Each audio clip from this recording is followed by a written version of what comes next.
प्रत्याशी परम श्रद्धेय स्वामी श्री सुमेधानंद जी सरस्वती साहब हमारे बीच में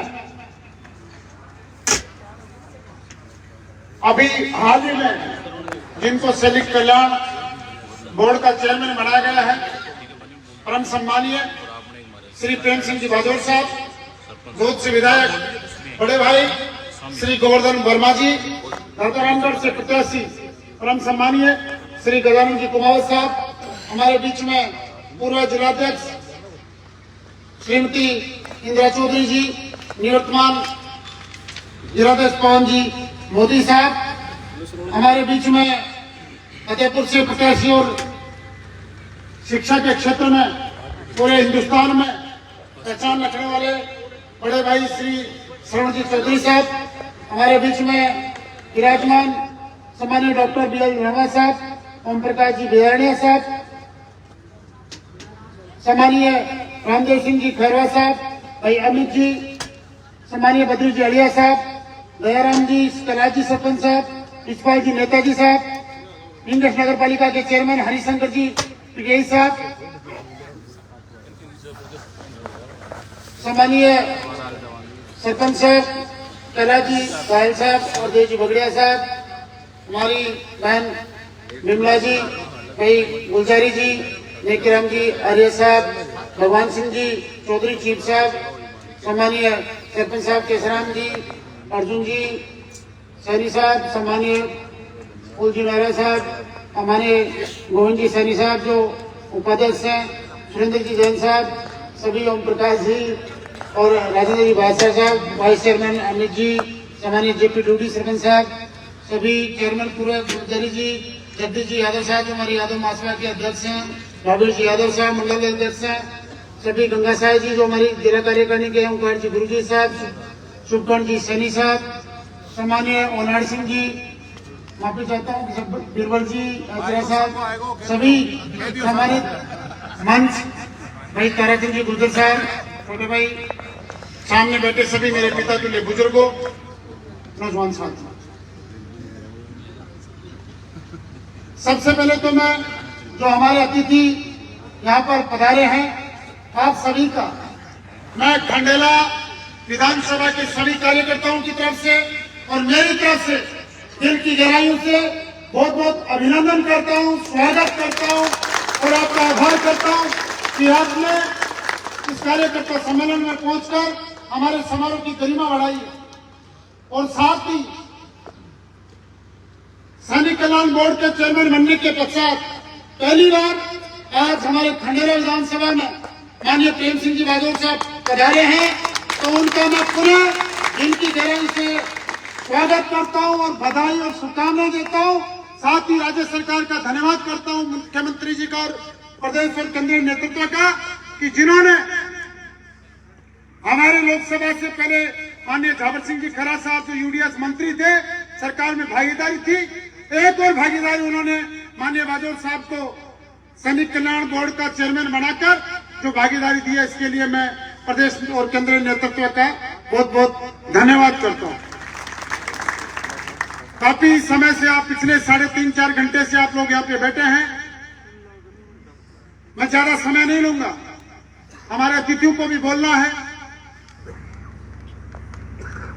मैं धन्यवाद करता हूं सबसे पहले कि आपने अपनी जी तोड़ मेहनत करके और अथक परिश्रम के बाद एक साधारण परिवार के नौजवान को विधानसभा के अंदर आपने पहुंचाने का काम किया।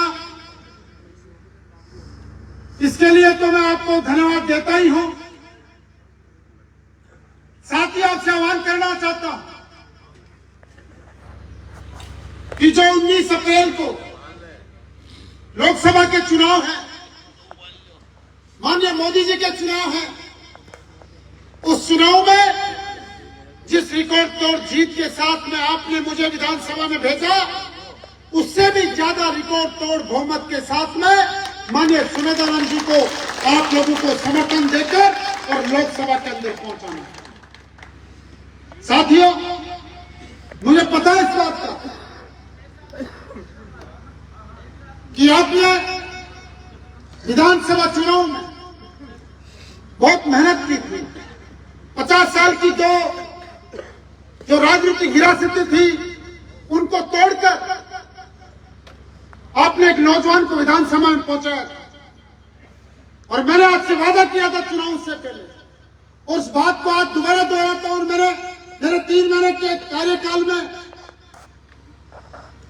उस बात में कोई फर्क नहीं आया। मैंने कहा था कि मैं नेता की तरह नहीं, आपके परिवार के भाई और बेटे की तरह 36 कौम 36 बिरादरी को साथ लेकर आप लोगों की सेवा करने का काम करूंगा।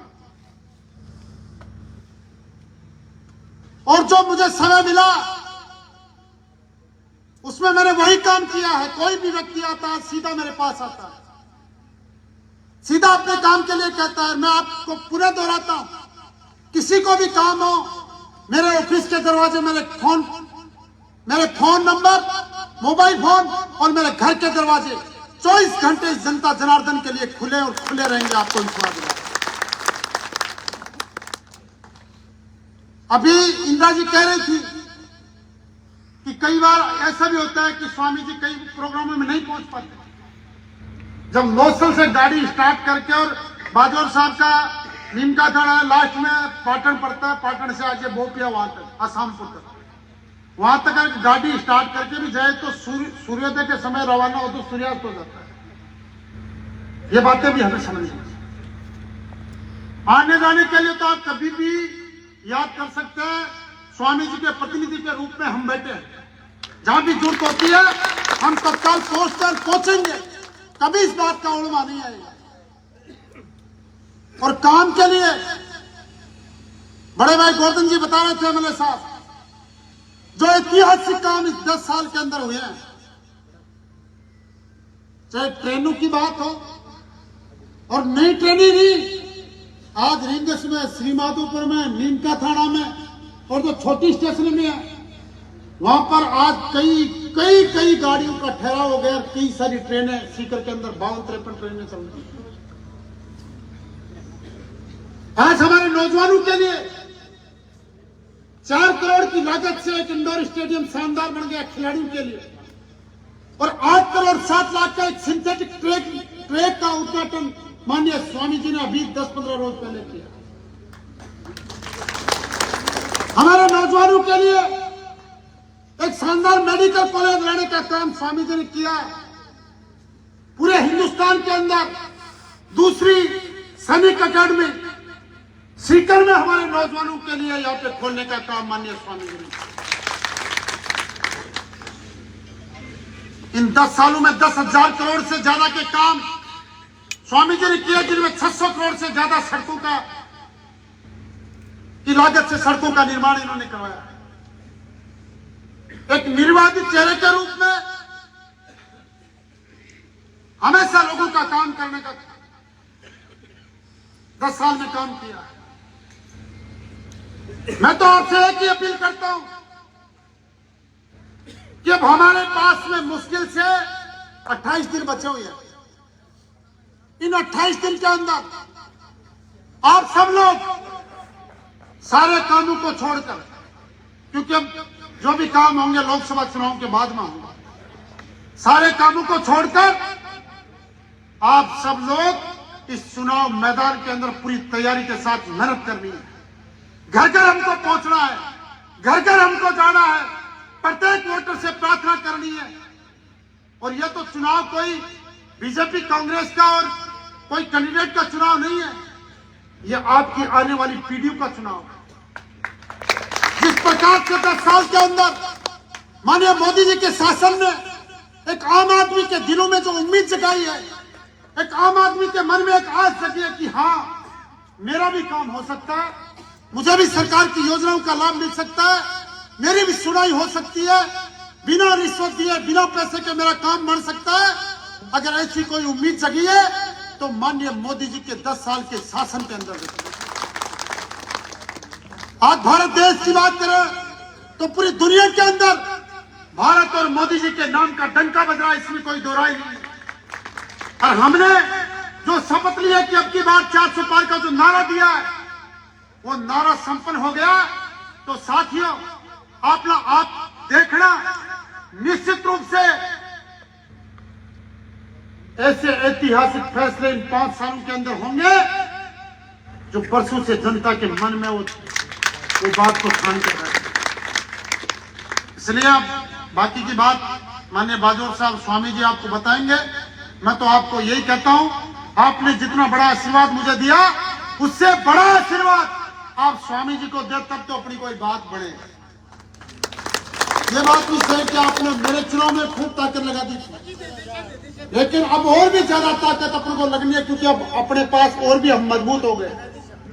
तो इसलिए सब लोग उस ताकत के रूप में माननीय स्वामी जी को पूरे बहुमत के साथ में यहां से जिता के भेजना है। और जो नारा 5 लाख की बात करें, 5 लाख से ऊपर करो, जो को 88 सीकर लोकसभा ने प्रतिनिधित्व मिले, सरकार के मायने भी प्रतिनिधित्व मिले, और पूरा राजस्थान में एक अलग छाप जाए कि सीकर की जनता जो जनादेश करो विका तोहफो भारत सरकार ने स्वामी जी ने देनु पड़े, सीकर की जनता ने देनु पड़े, वही बात है। लेकिन वो काम बना जाती जब आप सारा लोग 28 दिन के मायने सब कुछ भूल और पूरा काम न जैसा ये बात तो आ तो है ही नहीं। आ बात तो पिछला 5-4 दिन से बादौर साहब आज चाल रहे जहां जिठे खटे कोई प्रोग्राम में जहां तो लोग आई बात कर रहे हैं कि कांग्रेस के लिए कोई कैंडिडेट को नहीं मिल रहे हो, कुंड चुनाव लड़ाओ, कुंड चुनाव। और आज ताकत क्यों है? आज ताकत जगह मंच के मारा जगह नेता बैठा है, सब लोग आज जावर सिंह जी तो कोई कारण से को नहीं आ पाया समय की वजह से, सब लोग एकजुट हुए, पूरी ताकत जोंक में नहीं है। तो कांग्रेस पार्टियां का भी पिंडा दूज रहा है कि यार अब तक और भी ज्यादा गड़बड़ होती है। तो